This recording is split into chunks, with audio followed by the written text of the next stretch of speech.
অনেকে বলে কোরআন দামি নাকি আমার নবীজি দামি। কোরআন বলে নবী যখন মক্কায় আমি কোরআন তখন মক্কায় চলে গিয়েছি, নবী যখন মদিনায় আমি কোরআন তখন মদিনায় চলে গিয়েছি, নবী যখন রাস্তায় আমি কোরআন রাস্তায় চলে গিয়েছি, নবী যখন বিছানায় আমি কোরআন বিছানায় চলে গিয়েছি। কারণ যে নবী না আসলে সে নবীর উপর আমি কোরআন কোনোদিন নাজিল হতে পারতাম না। সুবহানাল্লাহ। শ্রেষ্ঠ নবীর শ্রেষ্ঠ কিতাব সেটাই হচ্ছে আল কোরআন। শুধু আমার রসুলকে সে শ্রেষ্ঠ কিতাবটা দিয়েছে। সুবহানাল্লাহ।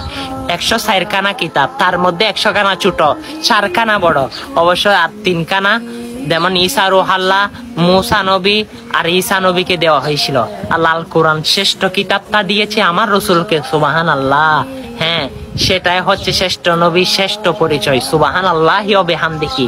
সেটি হচ্ছে আমি আপনার নবী। হ্যাঁ, এই ভিডিওটা পৌঁছে দিয়ে অনেক মানুষ আপনার কারণে এই বার্তাটা জানতে পারবে, অবশ্যই অনেক কিছু শিক্ষা গ্রহণ করতে পারবে। আমিন।